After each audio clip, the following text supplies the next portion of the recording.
Merci beaucoup Anne-Marie. Bonjour à tout le monde. Effectivement, on va parler de ces symptômes persistants ou du moins de ce qu'on croit savoir aujourd'hui. Alors, donc, un petit rappel très rapide des données actuelles. Donc, depuis plus d'un an maintenant, on en est à 163 millions de cas, plus même, dont 32 millions en Europe et plus de 3 millions de décès, dont 713 000 en Europe. Et en France, on approche les 6 millions de cas et on a dépassé les 100 000 décès, la majorité ayant eu lieu à l'hôpital. Avec, comme vous le savez, une décrue actuelle liée en grande partie aux mesures de freinage qui ont eu lieu et on commence à voir les effets de la vaccination. Mais il y a encore beaucoup de chemin à parcourir compte tenu taux de vaccination encore largement insuffisant et des variants qui peuvent à chaque moment venir un petit peu bousculer les choses. Alors, l'occasion de cette maladie, les caractéristiques cliniques et biologiques à la phase aiguë ont été décrites assez rapidement et donc on ne va pas y revenir. Par contre, ce qu'on a vu assez rapidement, c'est des gens présenter des symptômes, euh, soit qui persistaient après la sortie de la phase aiguë de la maladie et qui les ont amenés à reconsulter, soit des signes qui sont apparus de façon secondaire. Alors, il y a un point que je ne vais pas trop aborder, c'est celui de la santé mentale, parce qu'il y a un groupe spécifique qui travaille dessus, qui va produire un avis à ce sujet. D'ailleurs, il y a un groupe de travail qui a été mis en place par le gouvernement, d'ailleurs. Euh, mais ce on entend parler, c'est donc d'un certain nombre de termes qu'on va voir tout à l'heure. Et finalement, les questions qu'on peut se poser, c'est quel est l'impact sur la santé mentale, quels sont ces signes persistants, avec quel délai ils se produisent par rapport à la maladie, par rapport à la sortie, combien de temps ça dure. Est-ce que c'est une conséquence d'une infection, soit directement par le virus, soit par l'infection? Est-ce que c'est une conséquence de la pandémie, du stress, du confinement? Est-ce que ce sont des séquelles post-infectieuses? Et finalement, on a à travailler sur deux types de choses. L'ensemble des symptômes qui persistent au décours d'un Covid-19 aigu, la maladie aiguë, sauf si on va en réanimation, qu'on a des complications, ça dure une dizaine de jours. Et puis, il y a des symptômes qui peuvent apparaître secondairement après un Covid guéri, même chez des gens qui ont fait une forme peu symptomatique, voire asymptomatique. Et je n'ai pas regardé sur PubMed le nombre de publications qu'il y avait sur le sujet, qui est absolument effarant.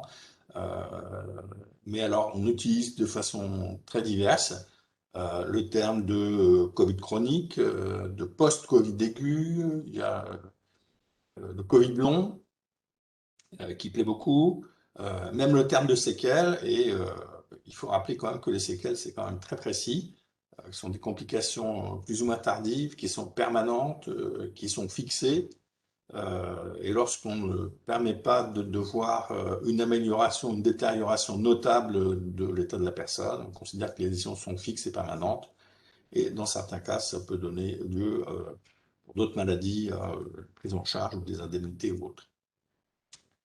Et donc, il n'y a pas de définition consensuelle. Ces termes sont utilisés dans les publications avec des délais variables, des définitions variables. Et le Covid long, moi, je ne sais pas ce que c'est. Aujourd'hui, je ne sais pas ce que c'est. Donc, on a préféré très largement utiliser quelque chose qui colle à la réalité, c'est-à-dire l'existence de symptômes persistants au décours d'un Covid-19. Alors, évidemment, il n'est pas question de refaire toutes les publications parce qu'on n'aurait pas le temps, vous seriez très fatigué. Mais voilà quelques exemples que je reprendrai ensuite sous forme d'un tableau.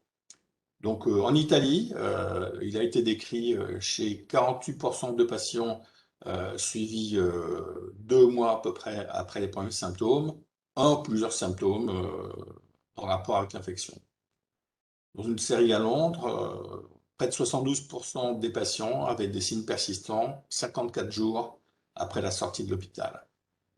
Une autre série britannique, 60,3% des patients avaient une asthénie 48 jours après la sortie. À Rouen, épicentre de l'épidémie, à 186 jours, on avait 63% de patients concernés. Et puis une série parisienne, à Beaujon, une enquête faite 110 jours après la sortie, retrouve comme symptômes les plus fréquents la fatigue, la dyspnée, la perte de mémoire. La fatigue post-infection, post-virale, c'est connu pour la grippe, c'est connu pour l'Epstein-Barr virus, c'est connu pour l'endocardite infectieuse, etc. Mais peut-être pas avec l'intensité qui est décrite dans l'infection à SARS-CoV-2. Alors la fréquence des symptômes, on a essayé de distinguer chez les patients non hospitalisés et chez les patients hospitalisés. Alors, une étude intéressante, vous verrez qu'il y a beaucoup d'études qui reposent soit sur des questionnaires, soit sur des auto-questionnaires, et beaucoup d'études qui ne sont pas comparatives et non contrôlées, donc c'est assez difficile pour interpréter, et on manque de données vraiment fiables. Donc ce questionnaire Facebook, belge et néerlandais, plus de 2000 personnes ont répondu, et seulement moins d'1% étaient sans symptômes à 79 jours de suivi. Au Royaume-Uni, dans une autre série, c'est plus intéressant parce qu'on a au-delà de 4 mois après les premiers symptômes, chez des patients dont la majorité était principalement jeunes et sans comorbidité, 18% hospitalisés seulement, eh bien, on retrouvait une fatigue à 4 mois, 98%, des myalgies, un essoufflement, des céphalées, des atteintes d'organes comme le cœur, le poumon et le rein. Une étude intéressante qui a été réalisée dans les îles Féroé, parce que quasiment tous les gens de l'île ont été infectés. 125 jours après le début des premiers signes, il y avait au moins un symptôme chez plus de la moitié des patients, et un ou deux symptômes chez 33%. Et enfin, en Norvège, une enquête chez 117 jours après le début des symptômes, on trouve des symptômes persistants chez 47% des femmes, 33% des hommes. Alors, chez les patients non hospitalisés, une série qui a des limites, c'est la série de Dominique Salmon-Céron. Elle a considéré 70 patients consécutifs, mais c'est des patients consécutifs qui consultaient spontanément pour Covid long, ils avaient déjà fait leur diagnostic, et elle décrit 50% de symptômes persistants plus de 12 semaines après le premier épisode, et 75% de patients avaient des nouveaux symptômes au-delà de 3 semaines. Aux États-Unis, plus d'un mois après la maladie, 42 patients ont moins symptômes, alors que 13% et 8,6% chez les patients testés négatifs et les non testés ont des symptômes. Donc c'est une série comparative et ça permet de voir que lorsque l'infection est documentée, c'est différent que lorsque les patients sont négatifs ou voire les non testés. Il y a 3 mois, eh bien, elle retrouve au moins un symptôme chez les patients confirmés. Il retrouve, 24% des patients ont au moins un symptôme, versus 8% et 6% chez les négatifs. Alors voilà quelques exemples. Ça s'est tiré de la publication de Gang, où il y a que 76% des patients se plaignent d'au moins un symptôme, et par ordre de fréquence, vous avez la fatigue, la faiblesse musculaire, les troubles du sommeil, les anomalies de l'odorat qui sont importantes, des palpitations, des douleurs musculaires, des troubles de l'appétit, des troubles du goût, des douleurs thoraciques, on y reviendra. Et bon. Ça, c'est une autre série. Elle est un petit peu difficile à lire, mais je vais passer sur l'autre diapositive où c'est un peu plus clair.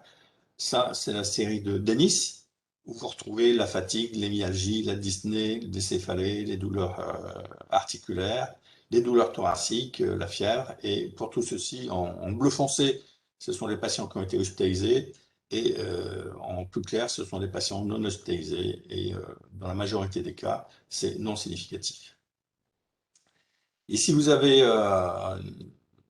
des graphiques qui proviennent de l'étude d'Ayoub Kani. Elle est intéressante parce que c'est une étude dans laquelle on a des patients contrôle qui ont été appariés. Et vous avez ici des patients, l'ensemble des patients, l'ensemble des signes, pardon, qui ont été mis en évidence avec le diabète chez les patients Covid, non Covid, les manifestations cardiovasculaires, je ne me rappelle plus le nom de l'acronyme exact, mais c'est comme ça, les maladies rénales, les maladies hépatiques. Et là, ce sont les patients pour lesquels ce sont des nouveaux événements qui sont apparus après la sortie de l'hôpital. Bon, ils sont beaucoup moins fréquents, comme vous voyez, mais on retrouve, ce sont les mêmes qui ont été étudiés. Donc, cette étude a permis de comparer les dysfonctionnements multi-organes chez les patients hospitalisés et des témoins appariés. Ça fait partie des études qui sont intéressantes. Là, c'est l'étude de Petersen. On retrouve exactement le même type de graphique. Les gens se sont copiés les uns sur les autres pour la présentation. Et celle-ci est intéressante, c'est l'étude de Denis qui a comparé les patients testés positifs, les patients non testés et les patients négatifs. Et vous avez le pourcentage de patients qui ont au moins un symptôme. Et ce qui est intéressant, c'est de comparer ceux qui ont moins de 5 symptômes à la phase initiale de la maladie et ceux qui ont plus de 5 symptômes à la phase initiale de la maladie.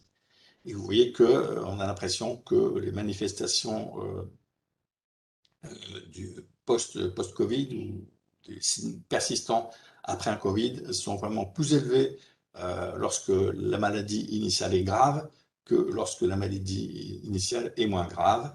Et ceci, ça a été mesuré à 30, 60 et 90 jours après le début de la maladie. Alors, il y a des tableaux qui sont peut-être un peu plus rébarbatifs, mais qui expriment bien les données de la littérature. Vous avez pour chaque ligne la localisation, le pays et les auteurs. Le nombre de cas inclus, et que c'est très variable, ça va de 78 à plus de 2000. Et puis, ce qui a été observé, et vous voyez qu'on a une réduction de la qualité de vie chez 50% des patients. 12 semaines après le début des symptômes, on retrouve la fatigue et l'essoufflement qui peut persister 60 jours ici. La présence de symptômes non précisés ici chez 87% des patients, 55 avec 3 symptômes ou plus à 60 jours. La fatigue persistante, les symptômes persistants, 74% dans cette série. On retrouve là encore la fatigue, l'essoufflement. Cette étude intéressante, elle retrouve près de 20% de réadmission des patients, 9% de décès, et 27% des réadmissions de décès dans les 60 jours après la sortie. Et cette étude chinoise, 76% de syndrome persistant et 50% d'anomalies radiologiques. On le verra quand on verra les signes par appareil. Ça, c'est ce qui a été observé chez les patients non hospitalisés. Tous les patients ne sont pas hospitalisés, ceux qui ne sont pas graves ne le sont pas, et une prise en charge par les médecins de ville qui a été lente à se mettre en place, mais qui s'est mis en place, comme dans d'autres pays. Alors, au Royaume-Uni, chez ces patients-là, il y a plusieurs séries où vous retrouvez des signes persistants. Vous voyez que le délai d'appréciation de ces symptômes, il est très variable, 5 semaines, 12 semaines, 28 jours, 16 jours. Donc, on est vraiment encore dans la description de signes à une phase assez précoce après la maladie aiguë. Alors, cette étude de Nalbandian, qui est vraiment une très bonne étude, de revue de la littérature, il propose différentes terminologies finalement, et ça permet de rappeler un petit peu l'évolution de la maladie telle qu'on la connaît, c'est-à-dire qu'après l'exposition au virus, les manifestations cliniques vont débuter entre 5 et 10 jours. En général, il faut une dizaine de jours pour que les gens soient hospitalisés, 11-12 jours pour qu'ils arrivent en réanimation. Et le pic de la charge virale nasopharyngée eh bien, se situe à la première semaine après le début des signes, ou parfois ça va jusqu'à 14 jours après l'infection. Et cet isolement du virus des voies respiratoires, hein, ça diminue assez rapidement. C'est détecté par la technique RT-PCR, comme vous le savez. Et éventuellement, il peut y avoir PCR qui reste positive, mais ce qu'il faut faire attention, et ça a été un piège à la phase initiale, c'est qu'il faut vraiment avoir la quantification de la charge virale et ce qu'on appelle les CT, c'est l'expression inverse de la charge virale. Plus la CT est élevée et plus la charge virale est basse. Et vous voyez que quand on considère la charge virale, eh bien, elle diminue assez rapidement. Alors que si on continue à faire des prélèvements, eh bien, on peut trouver des résidus d'ARN dans les voies respiratoires hautes jusqu'à 4 semaines, voire plus. Mais simplement des résidus, des traces d'ARN, ça ne veut absolument pas dire qu'il y a du virus vivant. Et ça contribue à inquiéter les gens, leurs médecins traitants. PCR positive, sans signe clinique chez quelqu'un qui a fait un Covid, si on n'a pas de charge virale associée, ça n'a pas de signification. Et puis vous avez les symptômes persistants. Eh bien, c'est représenté ici par ce qu'il y a de plus fréquent, la fatigue, l'asthénie, l'atteinte de la qualité de vie, les douleurs musculaires, les douleurs articulaires, les atteintes pulmonaires qui sont fréquentes, intenses, à type de toux persistante, d'essoufflement, d'oxygénorequérance chez certains patients, les atteintes neurologiques et neuropsychiatriques avec l'anxiété, la dépression, les anomalies du sommeil, le syndrome de stress post-traumatique, les atteintes neurocognitives, des céphalées, euh, des palpitations, les douleurs thoraciques. Alors, je ne suis pas certain du tout qu'elles soient liées à un problème cardiaque. Les accidents thromboemboliques, hein, la phase aiguë de la maladie entraîne une inflammation importante avec une atteinte de la microcirculation, la survenue de thrombose, des maladies rénales ou cutanées. Alors pourquoi l'atteinte de l'encéphale, les signes neurologiques? Eh bien, la contamination se fait par voie respiratoire, comme vous le savez, et les lobes olfactifs, bon, il y a des récepteurs au niveau des voies respiratoires hautes, mais également au niveau du bulbe olfactif très, très riche en récepteurs du virus, de conversion d'angiotensine. Et à partir du moment où le bulbe olfactif est atteint, le virus a pénétré dans le système nerveux, peut diffuser au niveau de l'encéphale, de la moelle épinière. Il diffuse également le long du nerf vague et va pouvoir contaminer d'autres sites et d'autres organes. À l'inverse, si vous avez du virus circulant, il peut y avoir une virémie à la phase initiale de la maladie. Eh bien, si vous avez une atteinte respiratoire avec une virémie intense, ça peut, par voie virémique, atteindre le système nerveux central. Alors, il y a beaucoup de descriptions, surtout à la phase aiguë de la maladie, à type d'atteinte du système nerveux central, mais aussi d'atteinte du système nerveux périphérique, des encéphalopathies, des atteintes inflammatoires du système nerveux central, des atteintes cérébrovasculaires avec des accidents vasculaires cérébraux, ischémiques ou hémorragiques, et puis des accidents transitoires. Et puis, il y a eu des descriptions de syndrome de Guillain-Barré, comme les Birkenstaff et Miller-Fischer, dont je n'avais jamais entendu parler encore, des paralysies périphériques, pour lesquelles il y a eu des essais de traitement par immunoglobuline, mais ça n'a pas trop fonctionné. Alors, les manifestations neuropsychiatriques, elles sont vraiment très importantes. L'atteinte de la santé mentale est un enjeu très important. Il y a des groupes de travail, comme je le disais, qui ont été mis en place non seulement au HSP, mais j'ai vu dans les dépêches d'APM qu'il y avait un groupe qui avait été mis en place par le président de la République ou le Premier ministre, je ne sais pas, pour travailler sur ce problème. Donc, la majorité des études originales viennent de Chine et avec des taux élevés persistants de troubles. Alors, ça peut être directement lié au virus, mais la population a été très stressée et touchée par l'isolement, la quarantaine, la crainte de l'infection ou l'infection elle-même, la peur de mourir, etc. Et vous avez ici les fréquences de symptômes qui ont été rapportés. Vous voyez, ils sont extrêmement larges. Un type d'anxiété jusqu'à 94%, de syndrome dépressif jusqu'à 50%, le syndrome de stress post-traumatique jusqu'à 96%, de morbidité psychiatrique 90%, de fatigue, de peur, de panique, d'insomnie, troubles du sommeil sont très fréquents et persistants, de mauvaise humeur, d'obsession, de compulsion, de troubles paniques, des paranoïaques, etc.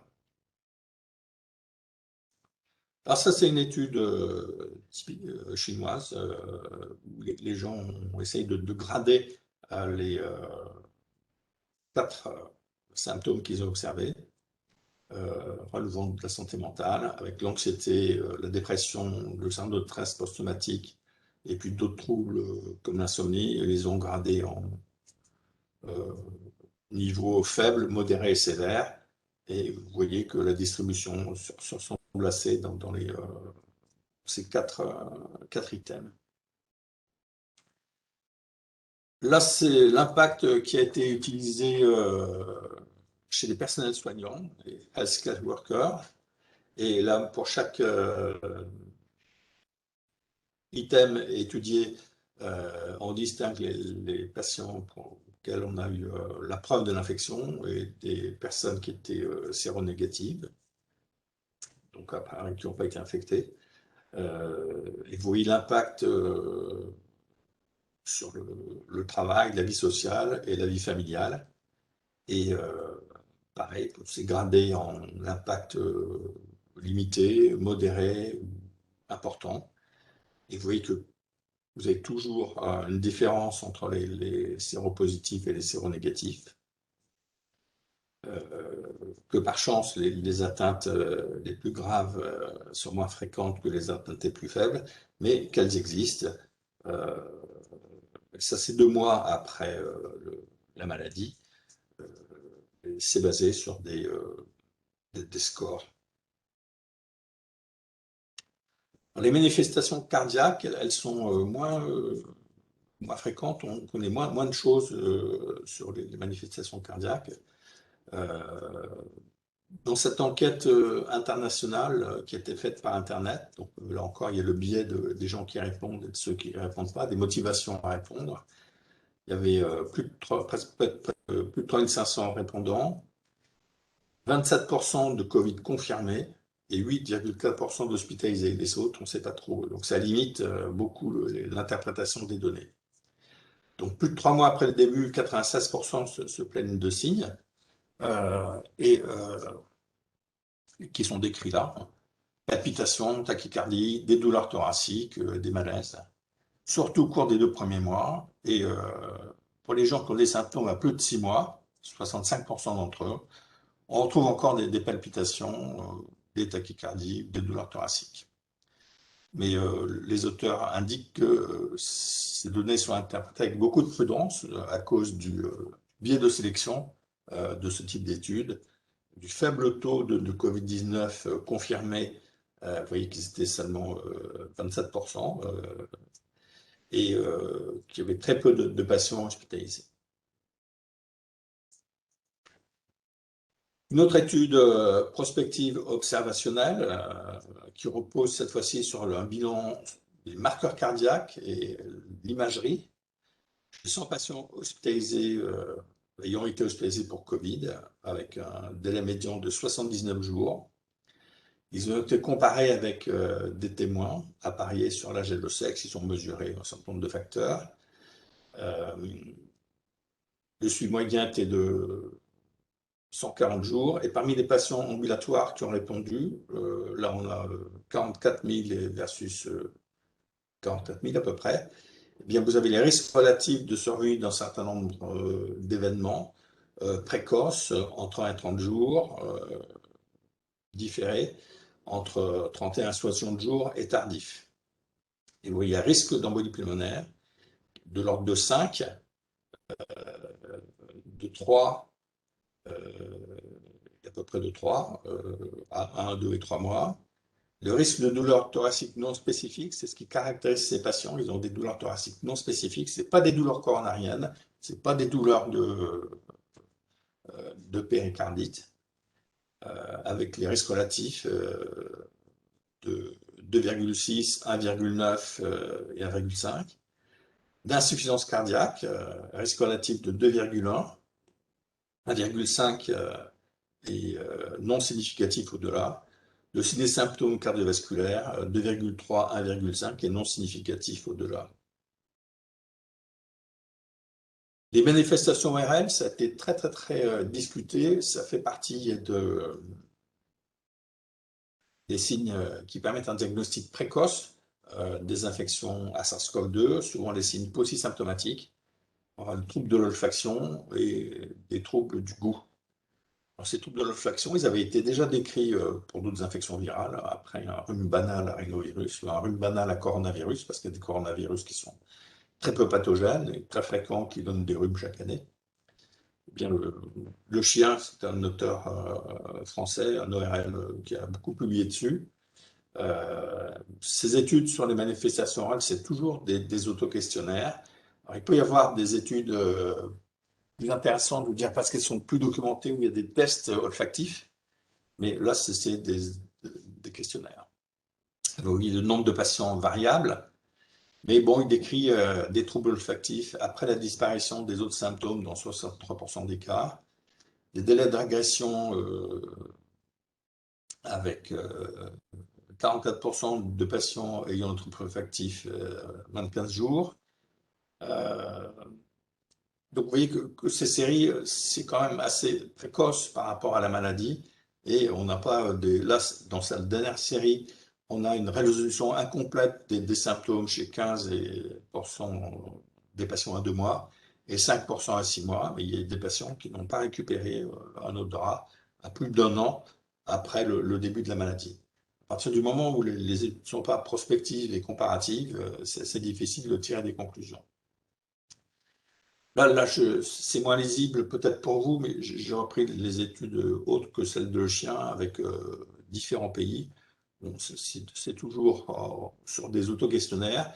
Mais vous voyez que par exemple, il y a une étude ici qui est intéressante parce qu'il y a un autoquestionnaire, il y a des tests olfactifs. On fait sentir aux gens des odeurs différentes, on les demande s'ils les reconnaissent.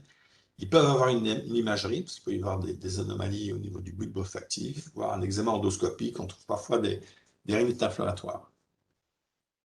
Donc, dans cette étude-là, il y a limité 36 patients seulement, donc la puissance est vraiment très faible. Et puis, il y a une méta-analyse qui a été réalisée, comportant 9 études pour l'odorat, 2800 patients, 4 études pour le goût, 293 patients. Durée moyenne des troubles olfactifs, 9 jours, et durée moyenne des troubles gustatifs, 12 jours. Donc, on est vraiment encore dans des zones très précoces et pas trop d'idées de ce qui se passe après. Alors, les manifestations respiratoires, c'est certainement celles qui sont les plus importantes au décours de la phase aiguë, en tout cas pour les gens hospitalisés. C'est qu'il y a des anomalies importantes au niveau de la tomodensitométrie du scanner, puisque d'ailleurs le scanner a permis de faire le diagnostic à un moment où on ne disposait pas des tests. Et vous voyez dans cette étude persistance d'anomalies radiologiques dans 70% des cas, des anomalies spirométriques, en particulier l'atteinte de la DLCO, qui mesure la diffusion des gaz au niveau d'alvéoles vers le sang. Une autre étude évaluée à 3 mois, où il y avait encore 95% d'anomalies radiologiques au scanner, 67% des patients pouvant évoquer le développement d'une fibrose. On sait maintenant que finalement il y a assez peu de fibrose, heureusement, après Covid. Des syndromes respectifs et une altération de la DLCO qui peut mettre plusieurs mois à récupérer. L'altération de la DLCO, on ne sait pas trop à quoi elle est due, si c'est une vasculopathie, une fibrose ou l'association des deux. Toujours dans les manifestations respiratoires, il y a une part importante de déconditionnement qui peut être secondaire à l'infection, la phase aiguë, et donc l'hospitalisation. Qui vont rester à l'hôpital en médecine, 2 semaines par exemple, ou s'ils vont en réanimation, ils vont rester beaucoup plus longtemps, sans aucune activité physique. Donc ça procède au déconditionnement. Le conditionnement peut être également lié au confinement. Les gens ne sortent pas, ne font pas de sport, restent cloîtrés chez eux. Et donc l'IUS est un des premiers à proposer la réhabilitation respiratoire précoce. Donc la série est courte, comme vous pouvez y voir, mais il y a 6 semaines, eh bien, il retrouve une différence significative sur l'amélioration des fonctions respiratoires appréciée sur le VMS, la capacité vitale fonctionnelle, enfin un certain nombre de choses, dont le test de marche et une amélioration de la qualité de vie. Alors, les facteurs de risque de syndrome persistant, ça permet de prévoir un petit peu les patients auxquels il faut faire attention. Dans une première série, il est sorti que le sexe est un facteur de non-récupération. 61% des femmes n'ont pas récupéré versus 29% des hommes. Pour les patients hospitalisés, les troubles anxio-dépressifs et les douleurs musculaires sont corrélés à la sévérité de la maladie à la phase initiale. Je vous ai montré une autre étude précédemment. Et ça avait été déjà décrit pour les autres coronavirus, le SARS en 2003 et les infections à MERS-CoV pour les gens qui viennent en particulier d'Arabie Saoudite. Chez les patients qui n'ont pas été hospitalisés, les facteurs de risque sont liés à la sévérité initiale de la maladie. Plus vous avez de symptômes importants à la phase initiale, et plus vous avez un risque de syndrome persistant, mais à 30 jours, ce qui est assez court. Et puis, il y a eu un modèle, étude qui a utilisé un modèle d'organisation logistique qui a retrouvé également que le nombre de symptômes à la phase initiale était prédictif du nombre de symptômes à 80 jours à peu près, et c'était significatif. Et puis une autre étude réalisée en Norvège, où là encore, il retrouve que le nombre de symptômes à la phase aiguë et le nombre de comorbidités sont associés au nombre de symptômes lors du suivi. Alors ça, j'ai repris pour finir deux études, une étude qui a été récemment publiée, c'est l'étude française, c'est l'étude de la French Cohort Study, qui a été publiée par Jette Ghosn, qui est infectiologue à Paris, à Bichat, je crois, ou peu importe.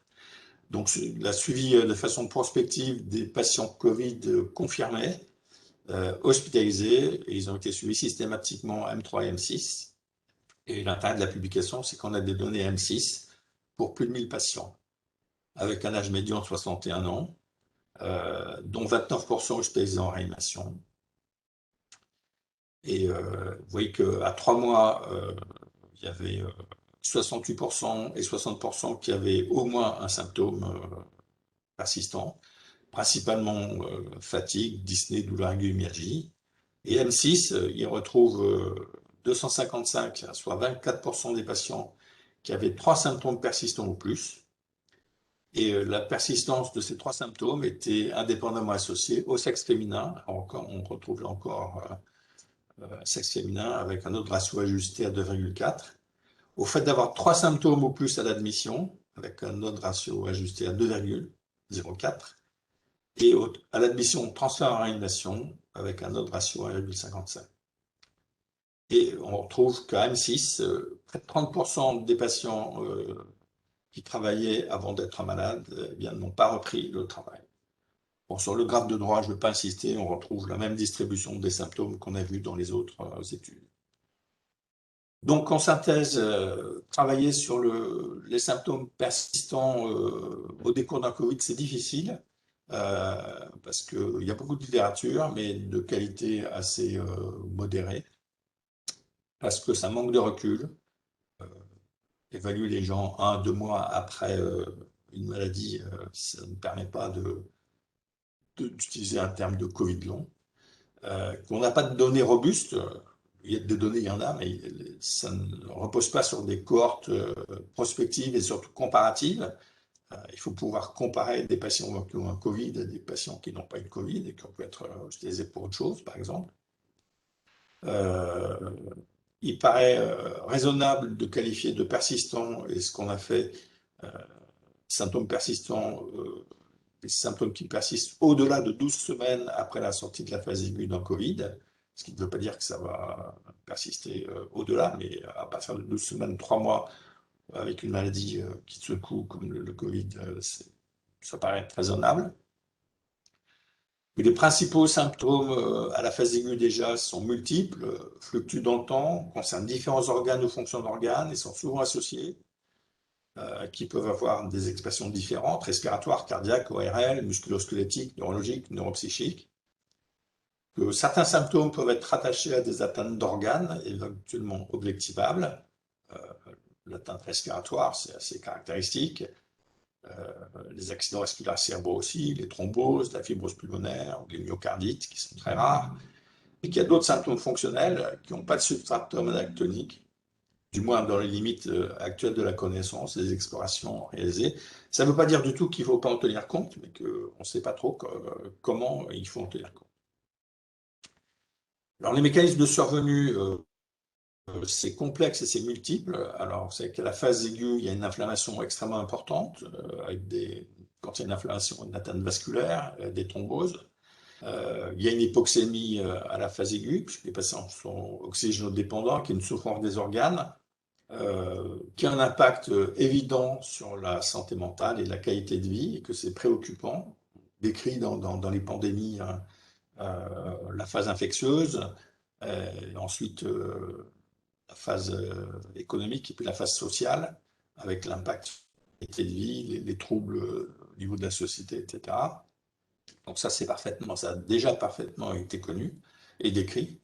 Que la lien de causalité directe avec l'infection par le virus n'est pas toujours établi, hein, et que c'est intriqué, en particulier pour l'atteinte sur la santé mentale ou les troubles neuropsychiques ou autres. C'est assez difficile de savoir ce qui est dû à l'infection et ce qui est dû au stress de la période de confinement, de l'isolement, de la rupture des liens sociaux qui contribuent à la symptomatologie. Différents facteurs interviennent. On va le voir sur un graphique que nous a fait François Essinger. Et puis surtout, ça, les experts qu'on a auditionnés de toutes les pathologies nous disent que le Covid, souvent, a pu être révélateur de pathologies chroniques existantes et qui étaient à minima ou qui n'avaient pas fait de diagnostic, aussi bête qu'une bronchopathie chronique obstructive ou que de troubles neuropsychiques ou autres, et que l'infection par le cerf, ça a servi de détonateur. Donc finalement, il y a une causalité multiple aux symptômes observés au décours d'un Covid. Et donc cette diapositive, on la doit à François Essinger, qui l'a faite pour le groupe de travail. Et vous voyez que bon, il y a l'infection virale qui est plus ou moins persistante, les atteintes viscérales de la phase aiguë qui sont plus ou moins importantes, les réactions immunitaires qui sont très importantes avec ce fameux orage cytokinique, mais également la possibilité d'avoir des auto-anticorps. Les patients qui font des complications, l'embolie pulmonaire, hein, on sait que l'anticoagulation n'était pas systématique au tout début et que très rapidement on a appris qu'il fallait mettre des anticoagulants malades. Tout ce qui est lié à l'isolement et au stress, ce qui est lié aux effets indésirables des traitements, bon, les corticoïdes peut-être, mais surtout la sédation prolongée en réanimation, les gens ont avoir du mal. Et puis il y a l'état initial, les comorbidités, l'état fonctionnel initial, et puis le contexte socioculturel ou social. On ne l'a pas abordé dans ce travail, parce qu'il y a un autre groupe de travail qui travaille dessus, mais on sait très bien que plus les gens sont défavorisés et plus l'impact de la maladie à la phase aiguë est important pour eux, et plus les conséquences vont être importantes. De la même façon que les sujets âgés vont bien résister que les plus jeunes. Et donc finalement, toutes ces interactions sont extrêmement complexes et c'est difficile à analyser pour pouvoir définir une nouvelle entité nosologique. Alors, quelle prise en charge? Dans cet article de Nalbandian, que vraiment je vous conseille, c'est celui que vous devez regarder, il est très bien. Eh bien, oui, qu'il faut prendre en charge les manifestations cardiaques et respiratoires, les manifestations vasculaires et hématologiques, en particulier les risques de thrombose, les anomalies des atteintes rénales, les troubles neuropsychiatriques, de sommeil, d'anxiété, de dépression, de syndrome de stress post-traumatique, et tout ce qui concerne la rééducation, la réhabilitation. Et c'est une évidence même qu'il faut des consultations dédiées au Covid, euh, multidisciplinaires. Je passe très vite là-dessus, mais vous voyez qu'on se pose beaucoup de questions sur ce qu'on doit encore apprendre sur les conséquences à moyen et long terme de cette maladie. Et dans l'article, hein, pour toutes les questions qui se posent, c'est un grand tableau où vous avez les références des études qui sont en cours et qui envoient vers clinicaltrial.gouv. Alors, les propositions, elles sont malheureusement encore limitées, mais ce sera déjà très bien. C'est d'organiser la prise en charge de ces patients. Ce qui a manqué au cours de la phase aiguë du Covid, c'est une organisation et une coordination des efforts. Par exemple, on n'a pas réussi à faire de cohorte unique, hein. Beaucoup de disciplines ont fait leur petite cohorte, les pneumologues dans leur coin, les neurologues dans leur coin, etc. Et c'est dommage que ça ne soit pas mis en commun. Une prise en charge qui doit être multidisciplinaire, parce que les gens doivent être pris dans leur globalité et pas en fonction d'un symptôme, hein. C'est pas parce qu'il y a des palpitations qu'il doit avoir que le cardiologue ou un essoufflement qu'il doit avoir que le pneumologue.